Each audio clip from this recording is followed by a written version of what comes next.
बिस्मिल्लाहिर्रहमानिर्रहीम। Welcome to my YouTube channel Mohammad Zameer Maan here. आज का जो टॉपिक है वो डिस्कस करने जा रहे हैं बायोलॉजिकल मेथड। बायोलॉजिकल मेथड जो है किसी भी प्रॉब्लम को सॉल्व करने के लिए जो है वो इसे हम इस्तेमाल करते हैं बायोलॉजिकल मेथड को। तो इसे कुछ स्टेप्स हैं, उसको देख लें। सबसे पहले observation, hypothesis, deductive and inductive reasoning. उसके बाद ways to form hypothesis, theory, और एंड पे है लॉ। तो ये स्टेप्स हैं किसी भी प्रॉब्लम को सॉल्व करने के लिए, क्योंकि science is a systematic knowledge. Science जो है एक सिस्टमेटिक नॉलेज है जिसमें स्टेप बाय स्टेप जो है हम प्रॉब्लम को सॉल्व करते हैं। तो शुरू करते हैं। सबसे पहले है ऑब्जर्वेशन। कोई भी प्रॉब्लम जो है अगर आपके सामने हो, मिसाल के तौर पर अगर आप चेयर, कुर्सी या फिर इस तरह से कोई भी लकड़ी की बनी हुई चीज को आप ऑब्जर्व करना चाहते हैं कि आया कि ये चीज जो है वो कौन से दरख्त की लकड़ी इस्तेमाल की गई है, तो ये एक प्रॉब्लम है।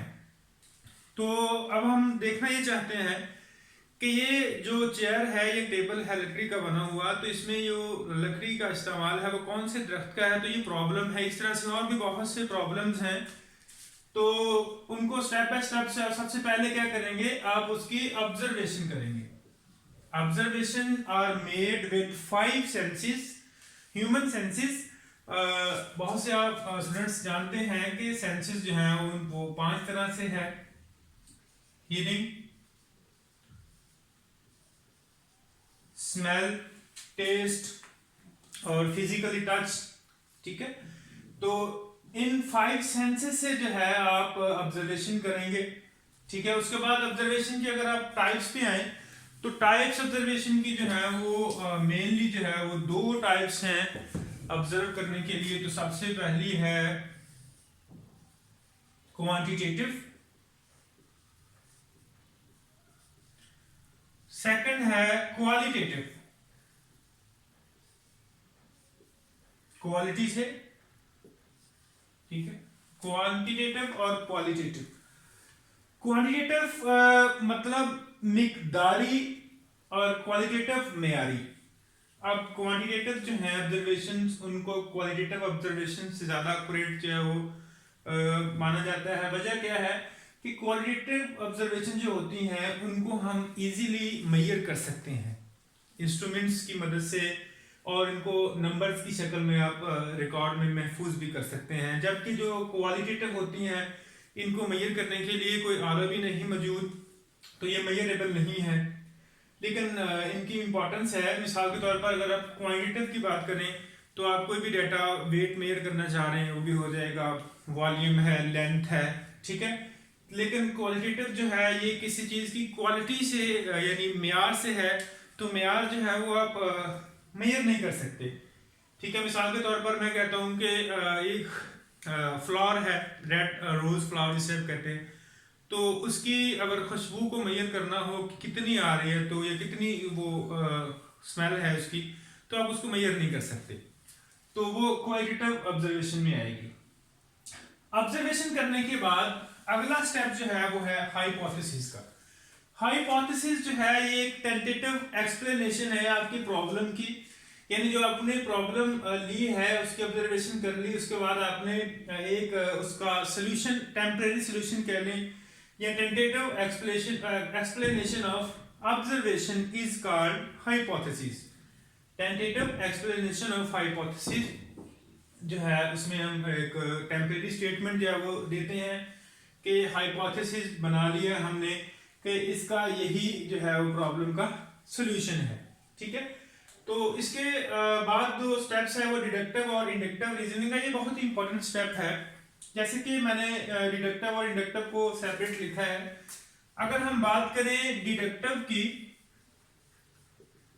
Deductive reasoning it moves from general to specific, यानी आप किसी आम जनरल सी बात से जो है खास बात जो है वो अखज कर लेंगे। इसी तरह से इंडक्टिव है, ये स्पेसिफिक टू जनरल है, ये खास बात से आम बात जो है उसे बनाते हैं। मैं भी आपको यहाँ पर एक एग्जांपल देता हूँ ताकि जो है वो डिडक्टिव और इंडक्टिव रीजनिंग जो है उसका फर्क जो है वो इजीली समझ आ जाए। तो आपने 3 स्टेटमेंट्स जो है वो बना लेनी है, और हमेशा हम जब डिडक्टिव और इंडक्टिव का इस्तेमाल करते हैं तो उसके लिए आप इफ और देन की लॉजिक का इस्तेमाल करते हैं। इफ और देन की लॉजिक डिडक्टिव और इंडक्टिव रीजनिंग के लिए। मिसाल के तौर पर अगर ये मान लें, if we accept that all birds have wings, if we accept that all birds have wings, यानी पहली स्टेटमेंट में क्या है कि अगर आप ये बात मान लें कि तमाम जो परिंदे हैं उनके विंग्स यानी पर होते हैं, ठीक है, फॉर फ्लाइंग, उड़ने के लिए, अगर आप ये बात मान लें तो ये आपकी पहली स्टेटमेंट है इफ के साथ। तो आप फिर सेकंड स्टेटमेंट जो है वो बनाएंगे। सेकंड स्टेटमेंट के लिए आप कहेंगे पैरट है, हॉक है, क्रो है, स्पैरो है, ये सारे क्या हैं, बर्ड्स हैं। चलिए, sparrow, hawk, parrots are all birds. तो ये सारे बर्ड्स हैं, यानी अगर तमाम परिंदे जो हैं वो एक जनरल सी स्टेटमेंट है कि तमाम परिंदे उनके पर होते हैं, स्पैरो है, हॉक है, पैरट है, ये बर्ड्स हैं। तो फिर आप थर्ड स्टेटमेंट पे देन लॉजिक यूज करेंगे। देन वी कंक्लूड दैट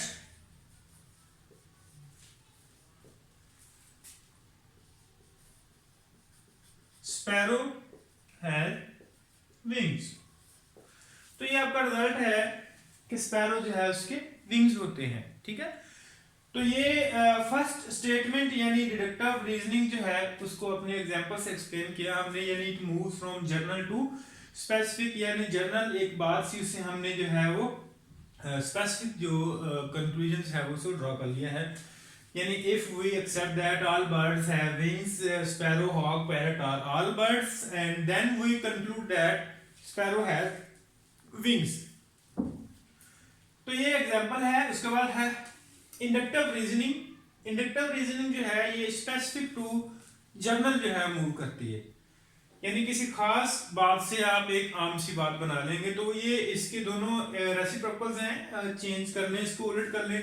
मिसाल के तौर पर यही एग्जांपल इसको रिवर्स में लेके जाएंगे तो किस तरह से यूज करेंगे। फिर ये लॉजिक देन नहीं, पहले इफ वी नो, कंक्लूड को क्या करेंगे आप कर देंगे if we know that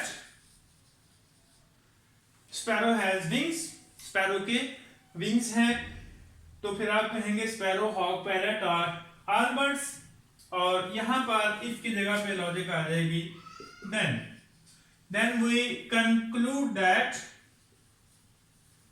all birds have wings. तो इसके लिए आपने पहले जो डिडक्टिव थी उसको जो है वो रिवर्स कर दिया। पहली स्टेटमेंट ये बन जाएगी और फिर ये थर्ड बन जाएगी, ठीक है।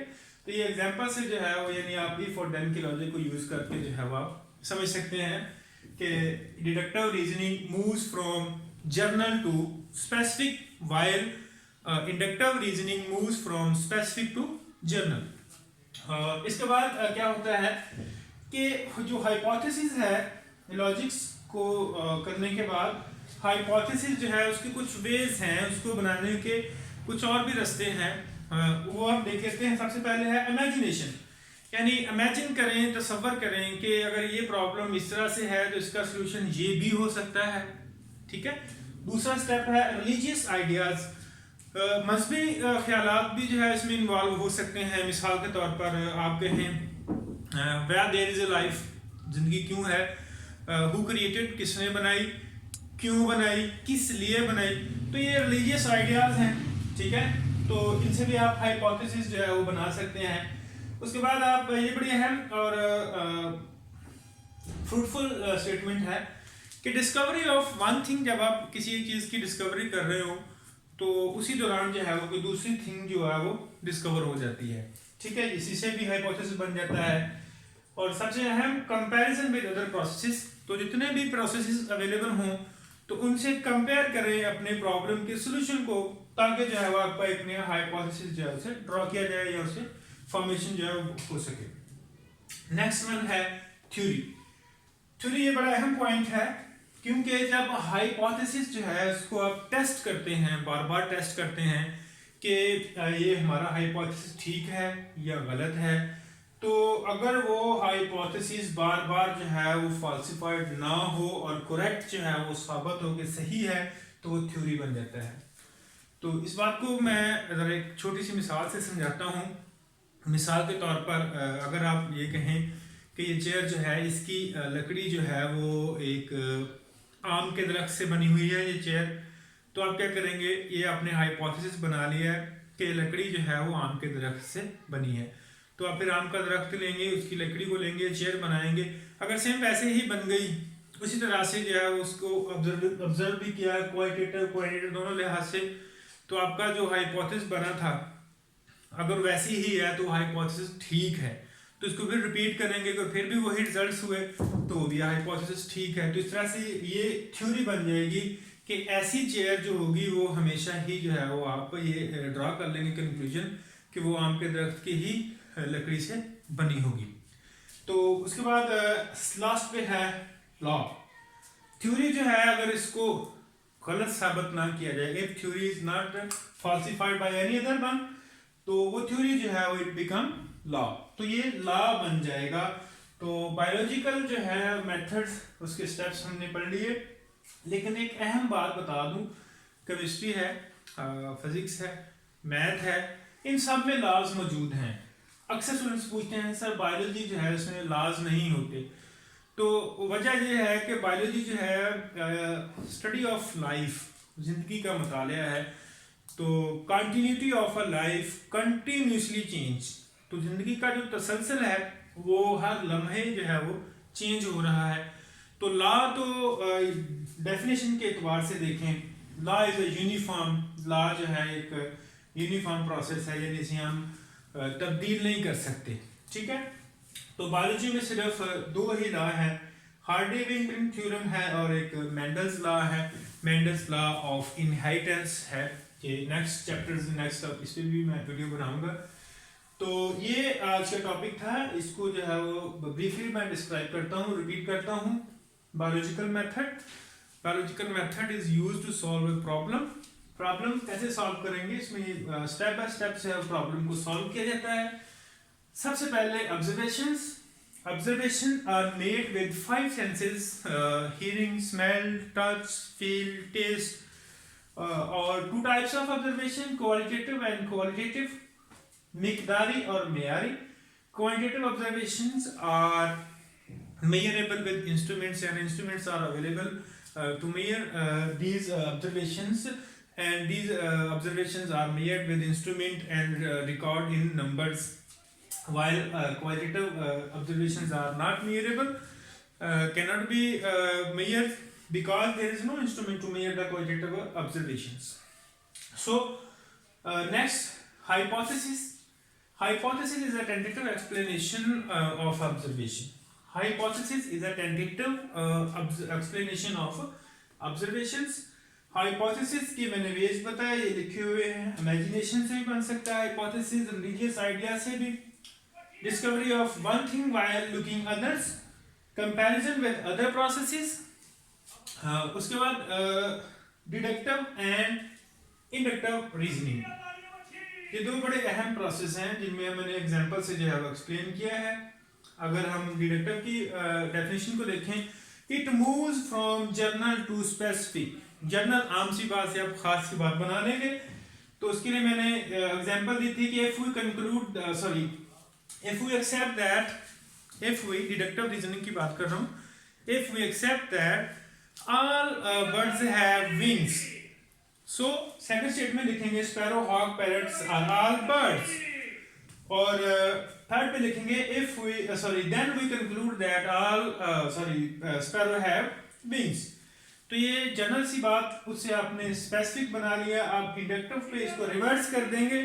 रिवर्स कैसे करेंगे, if we know that sparrow are birds and sparrow, hawk, parrots are all birds, and then we conclude that all birds have wings. अगर हम ये मान लें कि स्पैरो जो है उसके पर हैं और पैरट हॉक है इनके ये भी पर होते हैं, तो ये तमाम के तमाम जो हैं वो बर्ड्स हैं। उसके बाद नेक्स्ट पे है थ्योरी। जब एक हाइपोथेसिस जो है उसे टेस्ट किया जाए बार बार लेकिन वो गलत साबित ना हो तो वो थ्योरी बन जाता है। थ्योरी जो है जब ये स्टेबल रहे, इसको भी फॉल्सिफाइड नहीं किया जाए, तो वो लॉ बन जाता है। तो उम्मीद करता हूँ ये वीडियो आपको पसंद आई होगी और समझ भी आ गई होगी। अगर कहीं पे कोई प्रॉब्लम है, कोई सजेशंस वगैरह हैं, तो वो आप कमेंट बॉक्स में, कमेंट सेक्शन में मुझे बता दें। इंशाल्लाह आपको रिस्पांस दिया जाएगा। इसके अलावा एंड पे एक ही रिक्वेस्ट, चैनल को सब्सक्राइब कर लें, आपको जो इन्फॉर्मेशन वीडियोस जो है वो मिलती रहेंगी। Thank you so much. अल्लाह हाफिज़।